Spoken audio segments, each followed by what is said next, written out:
A quiet coastal town thought the danger was over after the blast and the rain. A former Navy SEAL tried to disappear into the fog, carrying a war that never left his mind. But his German shepherd heard something no report could explain and refused to stay silent. When a teacher became the next target, there was no gunfire, only footsteps, breath, and one chance to act. He ran toward the storm while the dog ran faster, eyes locked on the woman who didn't know she was seconds away.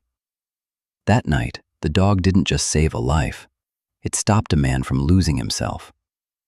If you feel these stories, please like and subscribe to help us reach our first 1,000 subscribers. The coastal town of Greyhaven, Oregon, did not announce itself.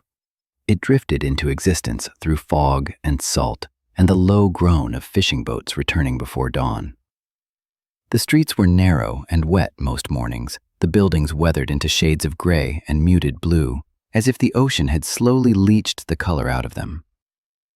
Life here moved at the pace of tides and weather reports. Nothing hurried unless it absolutely had to. Ethan Cole had chosen the town for that reason. At 40, he lived alone in a rented house that leaned slightly toward the harbor, its wooden siding scarred by decades of wind and rain. The place smelled faintly of old pine, engine oil, and seawater that crept in through unseen cracks. It was not a home he had grown attached to. It was shelter, nothing more, and that was enough. Ethan stood just under 6'1", his posture instinctively straight, even when no one was watching. His frame was broad and solid, built for endurance rather than display, the kind of strength earned through repetition and necessity. His skin carried the permanent mark of long exposure to sun and harsh climates, a weathered tan that no longer faded.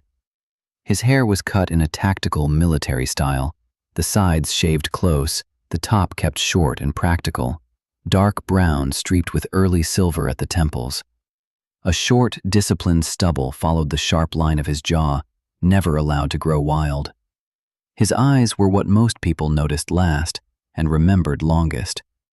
Blue-gray and deeply set, they held a constant alertness, not sharp or aggressive, but watchful, like a man who had learned the cost of missing small details. Ethan worked nights as a security guard for the warehouses along the docks. The job required little conversation and even less explanation. He preferred it that way. During the day, he slept in fragments, rarely more than 2 or 3 hours at a time. His medical file described it as chronic insomnia associated with moderate PTSD. Ethan described it to himself as being unable to convince his body that the war was over. The only living presence in the house that moved with purpose was Rex. Rex was a German shepherd, 6 or 7 years old, large and powerfully built without excess. His back was straight and strong, his chest deep, his movements efficient and economical. His coat was dense and close, black along his back and shoulders, fading into warm tan across his legs, chest, and face. His ears stood tall and forward, always listening. His eyes, a dark amber brown, were calm and intelligent, missing the restless energy common in younger dogs. Rex had once been a military working dog, trained for detection, tracking, and protection. He did not bark unless there was reason. He did not pace. He observed. At night, Rex slept lightly near the door, lifting his head seconds before Ethan stirred, as if they shared the same invisible alarm. When Ethan woke from dreams he could never fully remember but always felt, Rex would already be watching him, steady and silent. On the night everything shifted, the rain began before sunset. It came down in cold sheets, blurring the harbor lights and turning the streets into slick ribbons of reflected neon. Ethan pulled on his olive-green combat jacket, the fabric worn soft from years of use, and checked the time on the military field watch strapped to his left wrist. Midnight patrol. Routine. Rex rose without command, stretching once before falling into step beside him. They followed the same path they always did, past the rusted fences and silent loading bays, the air thick with diesel and salt. Ethan's boots made soft, deliberate sounds on the wet concrete. His mind wandered the way it always did when nothing demanded his full attention. That was when Rex stopped, not abruptly, not in alarm. He simply slowed, muscles tightening, ears angling slightly toward the east. His head turned, nostrils flaring. Then, without a sound, he stepped sideways and pressed against Ethan's leg, nudging him off the familiar path. Ethan frowned. Rex did not do this. "Easy," Ethan murmured, more out of habit than concern. Rex ignored him. He moved again, this time more insistently, guiding Ethan toward the shadowed edge of a storage building. His tail remained low and still, his posture controlled. Something in Ethan's chest tightened. Years of training stirred, that old, unwelcome awareness sliding into place. He let Rex lead him back, just a few steps, enough to break the rhythm of the patrol. The explosion came moments later. It was not loud enough to shatter windows, but it was sharp, concussive, a deep thump that rolled through the ground and up Ethan's legs. A burst of orange light flared near an old gas pipeline farther down the dock, followed by a plume of smoke that rose and twisted into the rain. Ethan reacted before he thought, pulling Rex closer, scanning for secondary threats that never came. The smell of burnt metal and gas spread quickly, carried by the wind. Sirens followed, distant but growing louder. No one was hurt. By the time emergency crews arrived, the fire was already dying under the rain. The official word came quickly: a structural failure, corroded valves, an unfortunate but contained accident. Ethan listened from the edge of the scene, silent and unreadable. He did not believe them.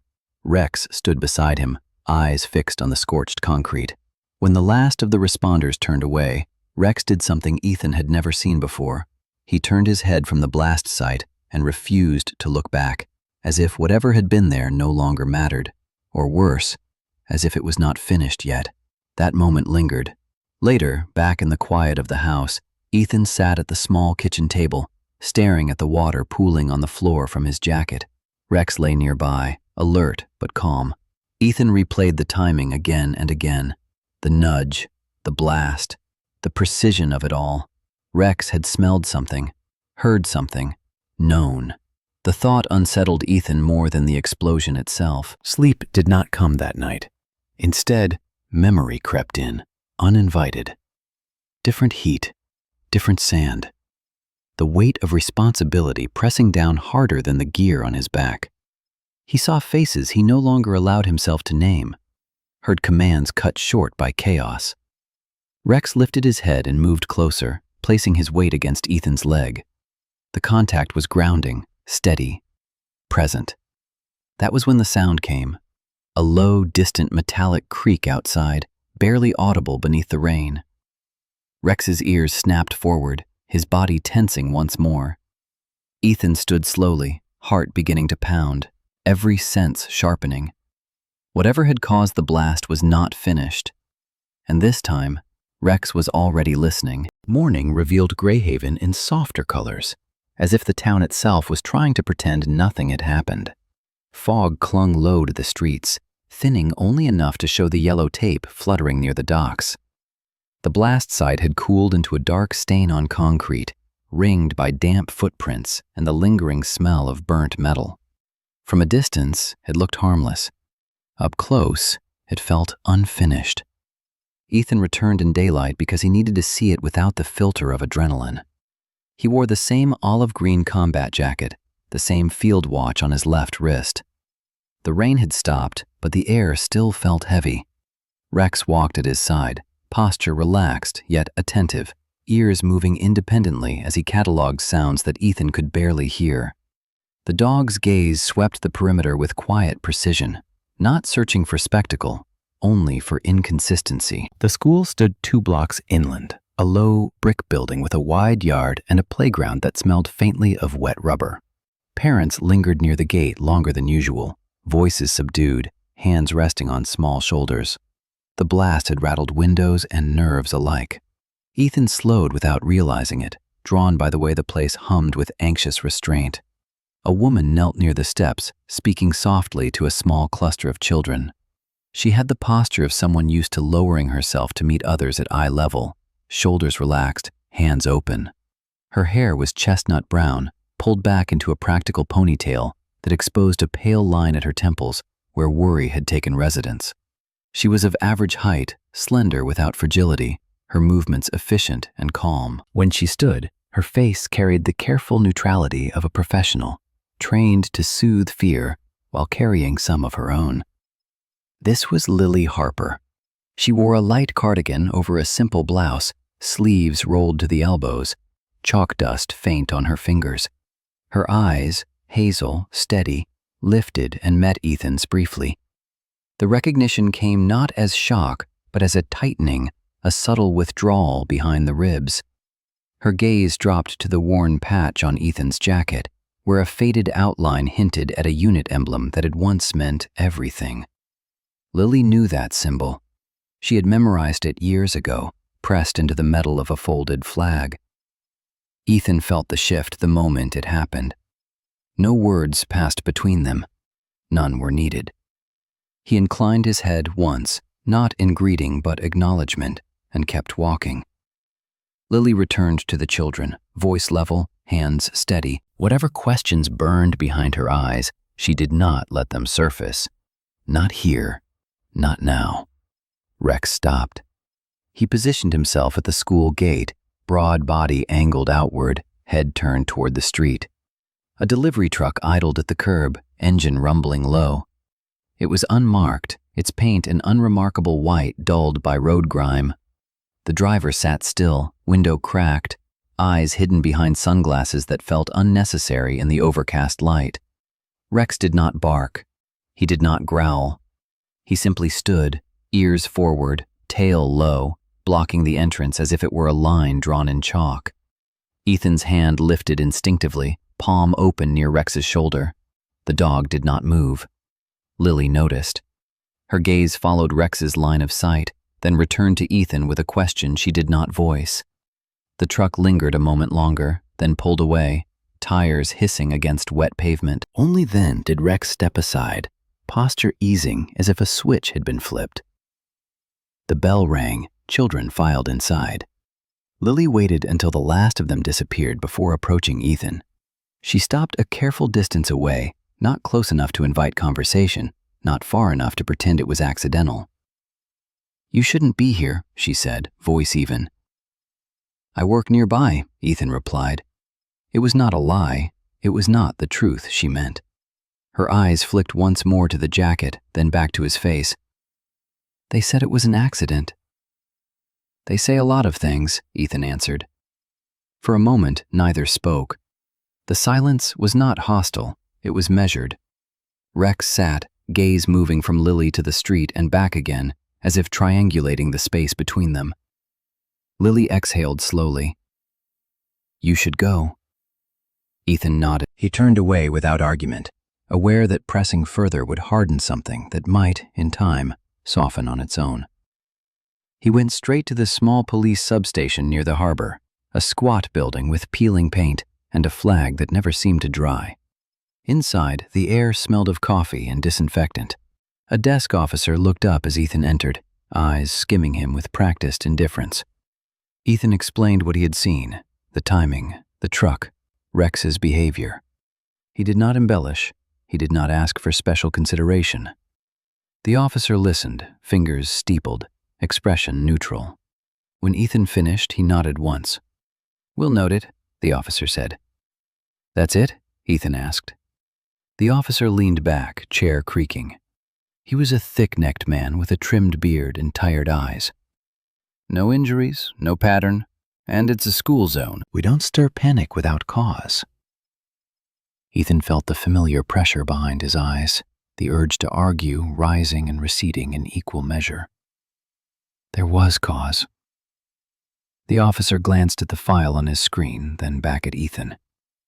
"Your record shows combat exposure, PTSD." It was not an accusation. It was a barrier. "We can't open an investigation on instinct," the officer continued. "Even yours, even if you used to wear a different uniform." Ethan nodded once. He had expected as much. Outside, the fog had lifted just enough to show the water. Rex walked close, shoulder brushing Ethan's thigh.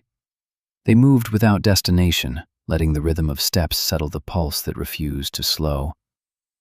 Halfway down the pier, Rex stopped again. This time, he did not face outward. He turned to Ethan, eyes intent, and lowered his head to the ground near a drainage grate. He sniffed once, sharply, then looked up, ears forward. The message was not fear, it was insistence. Ethan crouched, fingers brushing the damp concrete. He saw nothing. He smelled nothing. But Rex remained fixed, breathing steady, gaze unwavering. A memory surfaced. Another place, another dog, another moment when the warning had come quietly and too late. Ethan swallowed, forcing the past back where it belonged. "Okay," he murmured. Rex lifted his head, satisfied, and moved on.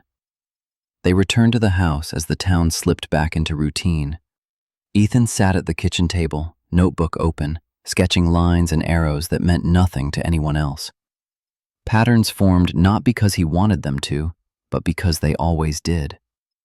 He did not call anyone. He did not file another report. He waited. That afternoon, Lily stood alone in her classroom, sunlight filtering through rain-streaked windows. She erased the board slowly, the squeak of chalk loud in the quiet. Her mind replayed the image of the dog at the gate, the way it had stood between her students and something unseen. She did not believe in instincts the way her brother had. She believed in preparation, in structure, in teaching children how to name their fears. Yet the memory lingered, unwelcome and persistent. Outside, a truck passed by. Lily paused, hand resting on the chalk tray, and for the first time since the blast, she wondered what had not been written down. The days that followed settled into a strange, uneasy rhythm. Greyhaven returned to its routines on the surface. Boats came and went, parents walked their children to school, the harbor smelled of fish and fuel. But something underneath had shifted. Ethan felt it in the way people glanced over their shoulders a second too long, in the way sounds seemed sharper at night. Rex felt it without needing to think at all. They moved through town together like a quiet unit of two. Ethan kept his patrol job, but he changed his routes, varied his timing, let instinct guide what habit once controlled. Rex stayed close, his presence constant and reassuring, his movements economical and deliberate. He was not tense, he was attentive, the way a seasoned professional waits for confirmation rather than panicking at possibility. One morning, while inspecting the exterior stairs of a warehouse near the docks, Rex suddenly veered sideways, shoulder slamming gently into Ethan's thigh. The motion was firm, urgent. Ethan stumbled back just as a rusted step gave way beneath his boot, collapsing inward with a shriek of metal. The fall would not have killed him, but it would have broken bones, slowed him down, made him vulnerable. Ethan stood still for a long moment, staring at the twisted stair. His heart pounded not from fear, but from recognition. Rex sat at his side, ears high, eyes steady, as if to say, this was the point. "Good catch," Ethan murmured, fingers brushing the thick fur at Rex's neck. Rex did not wag his tail. He simply looked ahead and waited. At the school, Lily Harper began to notice patterns of her own. She saw how Rex lingered near the gates during arrival and dismissal, never blocking children, never startling them. Kids reached for him instinctively, drawn to his calm authority. He allowed gentle hands on his shoulders, his head, accepting affection with dignity rather than excitement. But when unfamiliar adults approached too closely, his posture shifted subtly, weight distributing forward, eyes narrowing just enough to signal awareness. Lily watched from the classroom window, her arms folded loosely across her chest. She was a woman who valued observation over assumption. Years of teaching had taught her that behavior told the truth long before words did. Rex's behavior was consistent, measured, intentional.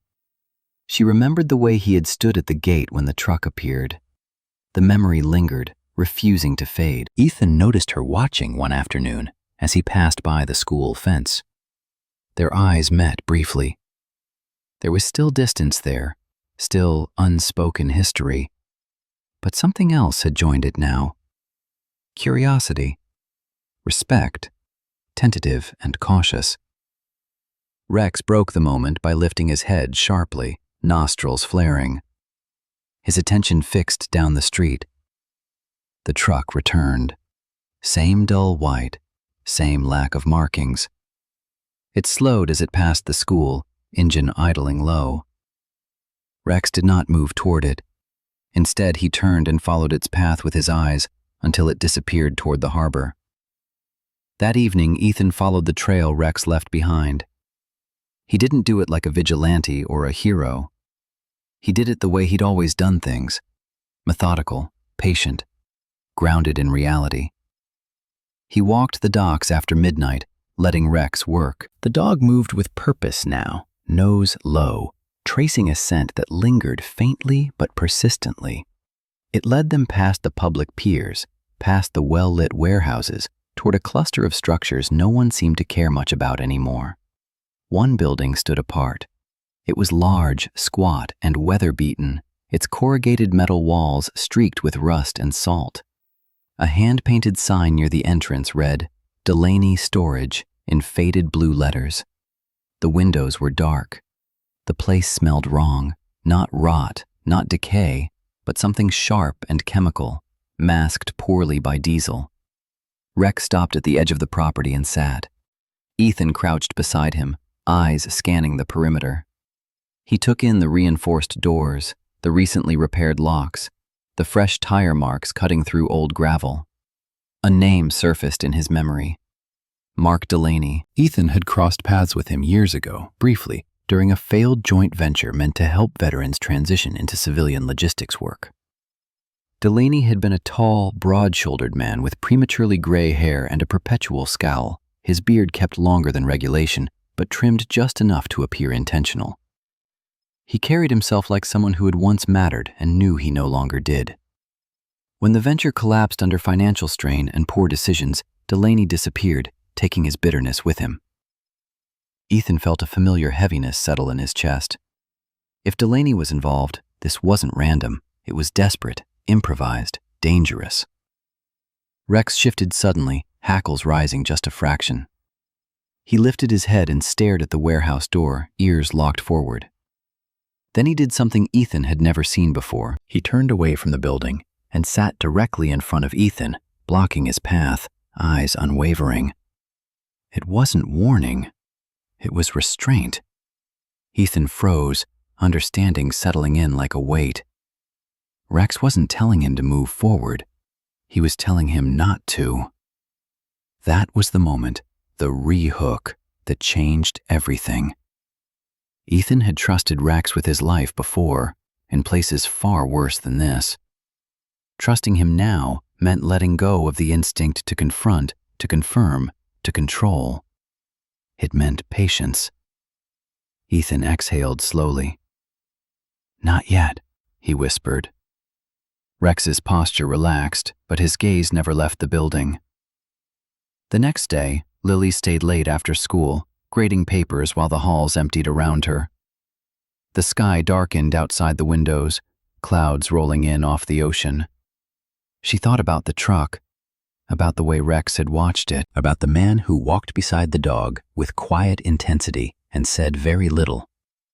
She locked the classroom and stepped outside, surprised to find Ethan leaning against the fence across the street. Rex sat at his feet, alert but calm. "You ever notice how patterns repeat?" Ethan asked when she approached.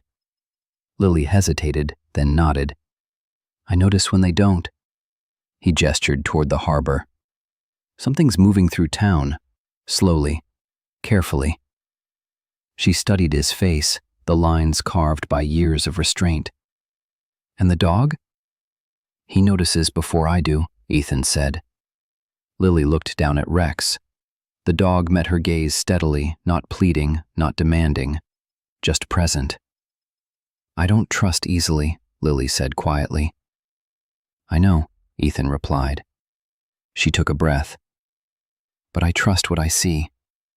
That night, Rex lay near the door, head resting on his paws, eyes half closed. Ethan sat at the table again, notes spread before him, connecting lines that only made sense because Rex had shown him where to look. Rex didn't know he was protecting a school, or a woman, or a town. He was protecting his partner.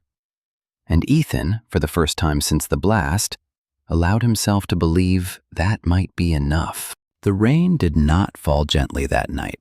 It arrived with weight and purpose, pounding against rooftops and pavement, as if the sky itself had chosen Greyhaven for judgment.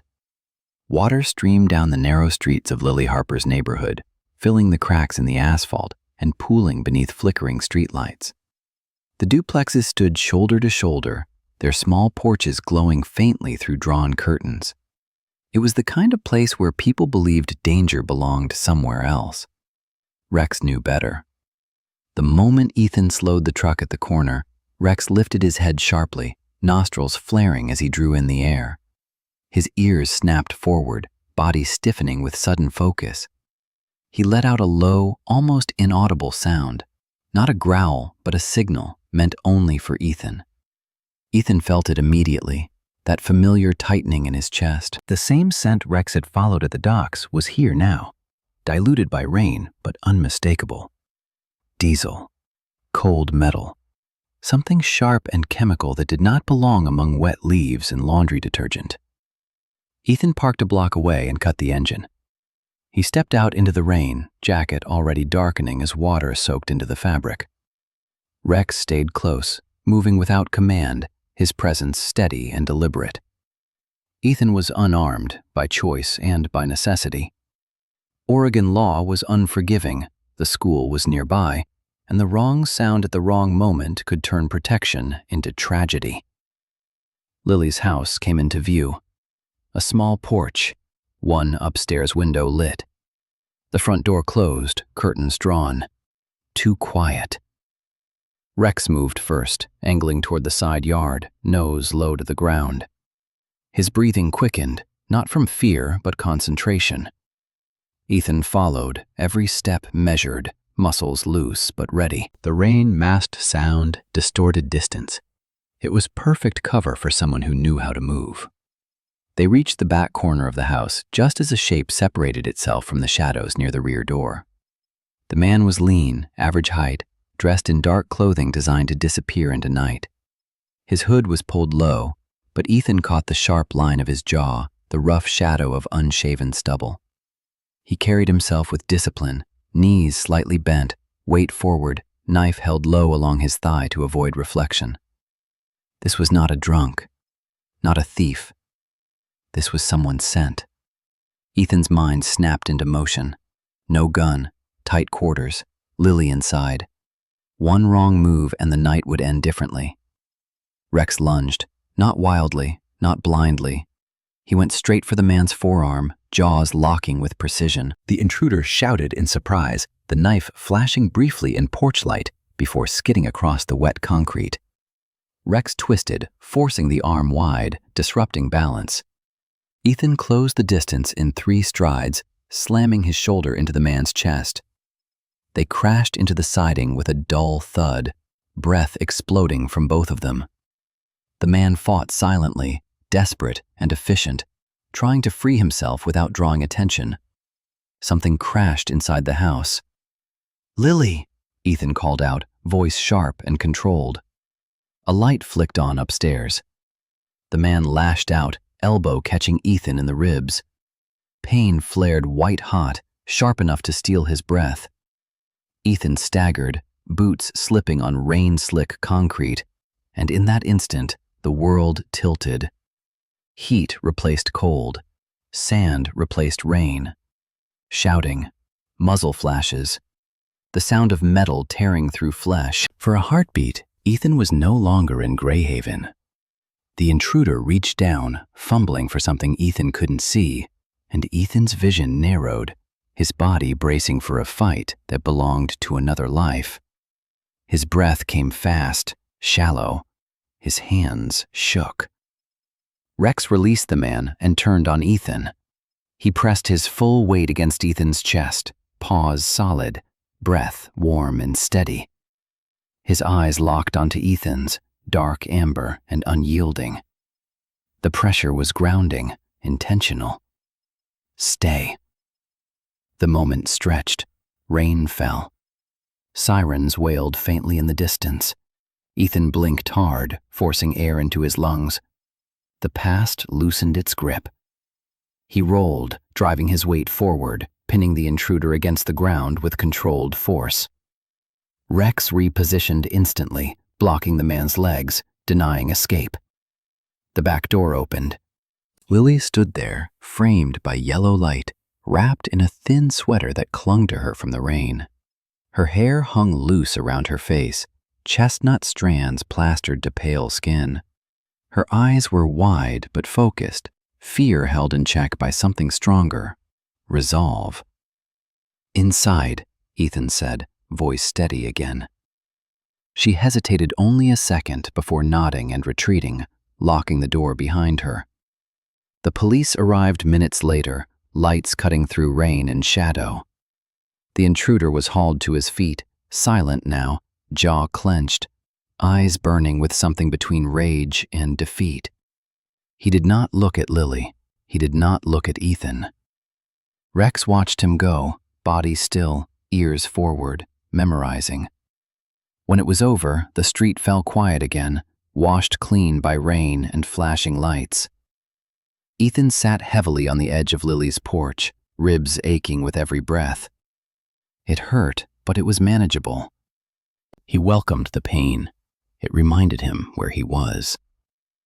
Rex sat beside him, shoulder pressed against Ethan's leg. Solid, real. Lily stepped out onto the porch, arms wrapped around herself. Up close, Ethan could see the fine tremor in her hands, the tension she held carefully behind her calm exterior. "You were right," she said quietly. Ethan shook his head. Rex was. She looked down at the dog, really looked this time. Not as a symbol or a coincidence, but as a presence. "He knew," she said. "Yes." The rain softened, easing into a quiet drizzle. Lily inhaled slowly, then let it out. "Thank you," she said, voice steady but weighted. Ethan nodded once. No words felt sufficient. No shots had been fired. No one had died. And for the first time in years, Ethan realized that sometimes survival didn't come from winning a fight, but from choosing what not to do. The rain stopped the morning after the attempted break-in, but Greyhaven did not feel clean. The streets looked washed, the harbor calm, yet an unease lingered beneath the routine sounds of engines and gulls. Ethan felt it the way he had learned to feel danger long before it announced itself, quietly, in the spaces between thoughts. His ribs were still sore. The bruising bloomed dark beneath his skin, a reminder that the night had been real, not another fractured memory. Rex moved more slowly than usual that morning, not injured, just watchful, as if conserving energy for what lay ahead. He stayed close, shoulder brushing Ethan's leg whenever they stopped, a grounding presence that needed no words. Ethan did not go to the docks. Instead, he sat at the small kitchen table and made a call he had avoided for years. Lucas Kane answered on the third ring. "Didn't think I'd hear your voice again," Lucas said, his tone dry but not unfriendly. Lucas Kane was in his early 50s, tall and angular, his once black hair now iron gray, and cut short in a style that spoke of habit rather than vanity. His face was sharp-edged, lined by years of skepticism and disappointment. His eyes a pale, assessing blue that missed very little. When Ethan had known him, Lucas had been a federal agent who believed in evidence above loyalty, procedure above impulse. Time had not softened him.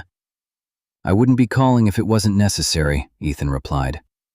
Lucas listened as Ethan laid out the facts, not theories, not instincts. Locations, timings, vehicle descriptions, chemical residues, behavioral patterns. He spoke the language Lucas respected, data earned through patience. There was a pause on the line. "You're sure about the warehouse?" Lucas asked. "I'm sure enough to risk being wrong," Ethan said. Another pause, then a breath. "Send me what you have." Lucas did not say he would help. He did not need to. The federal presence arrived quietly 2 days later, unmarked vehicles blending into harbor traffic, agents posing as inspectors and logistics contractors. No sirens, no press. Ethan watched from a distance as Rex worked alongside them, nose low, movements deliberate. Rex had never worn a vest or badge since leaving the service, but he did not need one. He knew the work. The warehouse loomed the same as before: rusted walls, dark windows, the faded Delaney storage sign hanging crooked above the entrance. Mark Delaney was there when they moved in. Delaney looked older than Ethan remembered. His shoulders still broad, but slumped now, as if the weight of years had finally settled. His beard was streaked heavily with gray, uneven and unkempt, his eyes sunken and rimmed red with exhaustion rather than defiance. He wore a stained jacket over a threadbare shirt, the uniform of a man who had once tried to hold on and failed. The raid was swift and precise. No shouting, no heroics. Locks were breached, lights flicked on, hands were raised. Rex led them to a hidden access point beneath a stack of pallets, a steel hatch concealed under oil-stained tarps. The smell below confirmed everything: chemicals, fuel, desperation. Delaney did not resist when they put him in cuffs. As they led him past Ethan, he stopped and looked at him closely. Really looked, as if seeing a reflection he could no longer stand. "We're not that different," Delaney said quietly. His voice was rough, worn thin by regret. "Just one thing." Ethan met his gaze, unreadable. "I got tired," Delaney finished. They took him away without ceremony. Later that evening, Ethan stood outside Lily's house, unsure why his feet had brought him there. Rex sat beside him, calm, patient. The porch light flicked on before he knocked. Lily opened the door. She looked exhausted, dark circles beneath her eyes, her hair pulled back hastily, cardigan draped loosely over her shoulders. She had spent the day teaching, comforting children who sensed more than adults gave them credit for. "They caught him," Ethan said. She nodded, stepping aside to let him in. Inside, the house smelled of tea and old books. Lily sat across from Ethan at the small dining table, hands wrapped around a mug she wasn't drinking from. Rex lay between them, head resting on his paws. "There's something you should know," Ethan said. She looked up, bracing herself. He told her about the mission years ago. Not in graphic detail, just enough. The failed extraction, the choice made in seconds. How her brother had volunteered to stay behind, buying time so Ethan and Rex could pull out with the civilians. Lily listened without interruption. Her face tightened, then softened, then tightened again.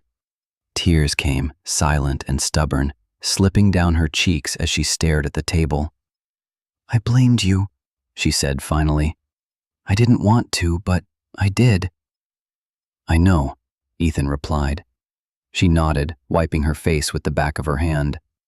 "I don't anymore, not completely, but it doesn't disappear just because I understand it." "No," Ethan said, "it doesn't." They sat in silence, the kind that didn't need filling. Rex lifted his head and nudged Lily's knee gently, his eyes calm and present. She reached down instinctively, fingers threading into his thick fur. Her breathing slowed. Outside, Greyhaven settled into night again. The truth had surfaced. Not clean, not comforting, but necessary. Justice hadn't erased the damage. It hadn't brought back the dead or restored what had been lost. But it had opened a door. And for the first time, Ethan allowed himself to step through. Life in Greyhaven slowed after the arrests. Not because the town had changed, but because the tension that had sharpened every moment finally loosened its grip. The harbor returned to its steady rhythms. Boats left before dawn and returned by noon. Gulls cried overhead, and the air smelled again of salt instead of fear. For most people, the danger had passed. For Rex, something else had begun. Ethan noticed it first in small, almost dismissible ways. Rex lingered longer over his food bowl, sniffing before turning away after only a few bites. His movements, once crisp and immediate, now carried a half-second of delay, as if his body needed an extra moment to catch up with his instincts. Still, every night, Rex took his place near the door, head lifted, ears alert, guarding a house that no longer needed defending. Ethan told himself it was nothing. Dogs slowed down. Time did that to everyone. Lily did not agree.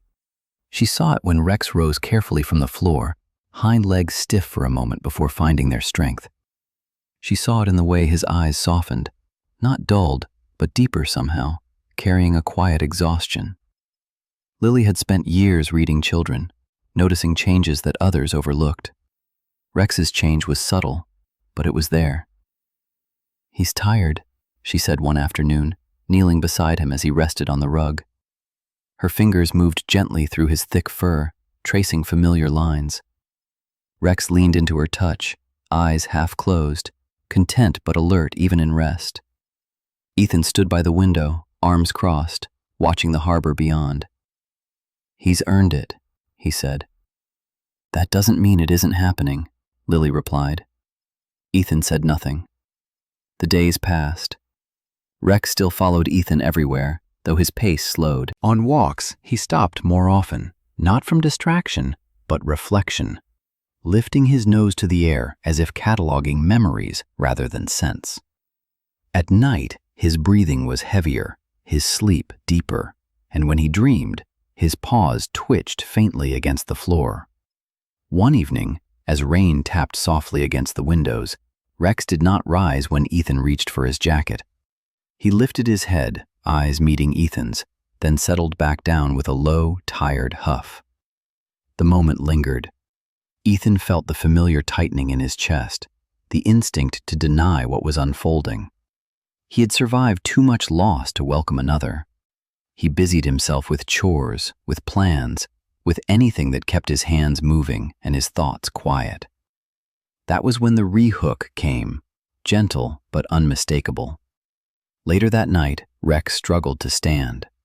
It was not dramatic, no collapse, no cry of pain, just a hesitation that stretched longer than it should have, a soft sound of effort that broke the silence.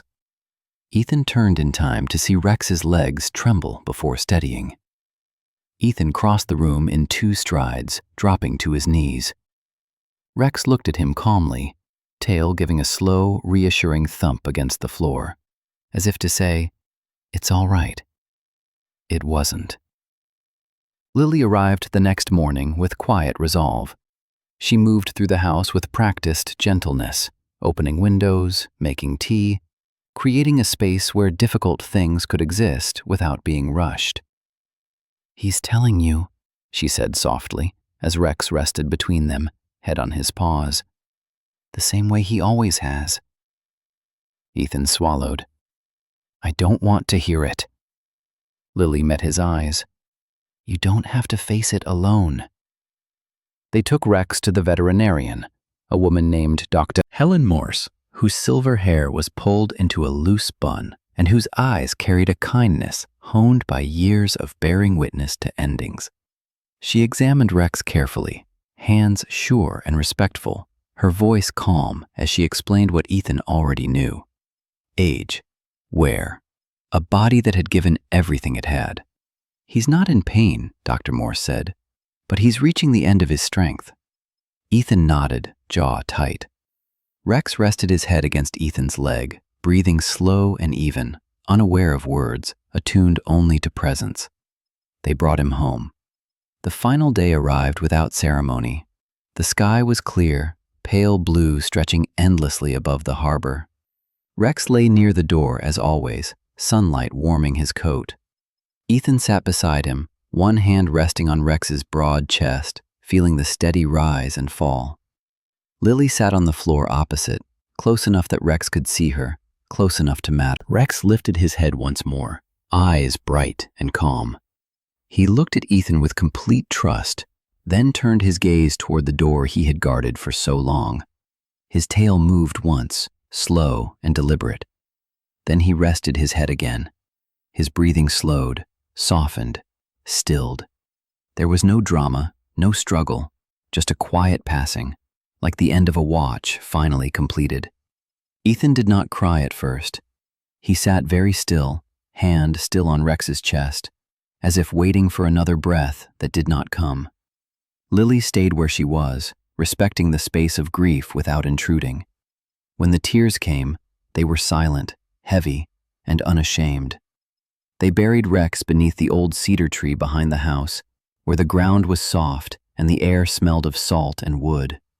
Ethan marked the place with a simple stone, nothing ornate, just enough to say, "Here lies someone who mattered." That night, the house felt different, quieter, larger. Ethan did not sleep much, but when he did, the dreams were less violent, less sharp. He woke with the familiar weight still present, but lighter, manageable. He was not cured. He would never be cured. But he was no longer alone. Lily made coffee in the morning, the sound grounding and ordinary. She set a mug in front of Ethan and rested a hand on his shoulder, steady and warm. "He finished his job," she said. Ethan nodded. He did. Outside, the harbor woke to another day, and somewhere between memory and breath, Ethan understood that love did not end when duty did. 1 year later, Greyhaven still woke to the same tides and fog. But the silence around Ethan Cole had changed. The building that housed the center used to be a neglected warehouse near the edge of town, its windows clouded with salt and time. Now the doors were repainted, the concrete floors swept clean, and the air carried the mixed scent of sawdust, disinfectant, and fresh coffee. A simple wooden sign hung near the entrance, carved by hand rather than machine. It read only one word: Rex. Ethan had chosen the name without debate. It was not a tribute in the way monuments tried to be. It was continuity. Inside, the space was divided with intention rather than polish. One side held an open training area, rubber mats, low platforms, scent boxes, leashes hanging neatly from hooks. The other side was quieter. A few chairs arranged in a circle, a low shelf of books, a window that let in soft afternoon light. This was not a place for performance. It was a place for repair. Ethan moved through the center with the same grounded presence he had once carried through hostile terrain. He looked largely the same, broad-shouldered, upright, his tactical bearing never fully leaving him, but something in his eyes had softened. The vigilance remained, but it no longer ruled him. He still slept lightly. He still woke before dawn some nights. The war had not vanished from his body. It had simply stopped being the only story. The people who came to Rex arrived cautiously. Veterans with rigid posture and guarded expressions, children who avoided eye contact and flinched at sudden sounds, parents who stood at the door uncertain whether to stay or leave. Ethan never rushed them. He understood what it meant to approach healing sideways. Lily Harper often arrived in the late afternoons after school let out. She dressed simply, comfortable jeans, soft sweaters, hair pulled back in a loose knot that escaped at the edges. Time had etched quiet strength into her features. She was still slender, still carried herself with the calm of a teacher, but her gaze held more steadiness now, less unresolved tension. She did not help because she felt obligated. She stayed because she chose to. They did not speak of the future in grand terms. No promises, no declarations that felt heavier than truth. They shared meals, walks, long conversations that drifted into silence without discomfort. When grief surfaced, they let it exist. When joy appeared unexpectedly, they didn't question it. That afternoon, a transport van pulled into the gravel lot outside the center. Ethan noticed before anyone else. He always did. The van door slid open, and a woman stepped out, guiding a dog down the ramp with practiced patience. She was in her early 30s, tall and athletic, with dark hair braided tightly down her back. Her face was angular, her expression composed but alert. She moved like someone accustomed to responsibility, shoulders squared, eyes scanning before settling. This was Marianne Holt, a volunteer coordinator from a regional working dog rescue program. She had reached out months earlier, after hearing about the center and the man who ran it. Ethan had not answered her first message, or the second. He had answered the third. The dog hesitated at the bottom of the ramp. He was young, barely a year old, maybe less. A German shepherd, large for his age but still unfinished, limbs slightly too long, movements not yet fully disciplined. His coat was rich black and tan, darker than Rex's had been, the contrast sharper along his back. His ears stood upright but twitched often, adjusting to every sound. His eyes were a deep brown, alert and searching, holding an intelligence that hadn't yet learned restraint. He looked at Ethan, and then he sat. Ethan felt it before he understood it, a subtle shift, a tightening behind the ribs that was not pain, not grief, but recognition. Not memory, something quieter. The rehook came without spectacle. The dog tilted his head, studying Ethan with calm curiosity, and for a fleeting moment, the room fell away. The echo was not visual, it was emotional. A familiar steadiness, a sense of being seen without expectation. Not Rex, but not nothing. "This one doesn't have a name yet," Marianne said, her voice even. "He was surrendered after his handler passed away. No abuse, no trauma we can identify. But he watches. A lot." The dog's tail moved once, slow and controlled. Ethan crouched, careful not to rush. The dog remained still, eyes never leaving him. When Ethan extended his hand, the dog leaned forward and sniffed, then pressed his nose gently into Ethan's palm. Lily watched from the doorway, one hand resting lightly against the frame. She did not smile. She did not cry. She simply breathed. Ethan straightened slowly. "He can stay," he said. The work resumed. Children practiced breathing exercises, while the dog learned to walk calmly at their side. Veterans sat quietly, hands resting on their knees, watching the animal mirror their stillness. The dog learned quickly, not commands, but presence. He absorbed the rhythm of the place as if it had been waiting for him. In the evenings, after the center closed, Ethan walked the shoreline alone. The young dog trotted beside him, steps lighter than Rex's had been, energy contained but unmistakable. He stopped often, distracted by gulls or distant sounds, then returned to Ethan's side without prompting. He was different, and that mattered. One night, as fog rolled in thick and close, Ethan paused near the water's edge. The dog sat beside him, ears forward, eyes reflecting faint harbor lights. Ethan rested his hands on his thighs, breathing slow. "Your job isn't to replace anyone," he said quietly, unsure why the words felt necessary. "It's to walk forward." The dog looked up at him, attentive, unburdened. Ethan smiled, a small, genuine curve of his mouth that came without effort. Behind them, Lily approached, her footsteps soft on damp sand. She stopped just short of reaching them, sensing the moment.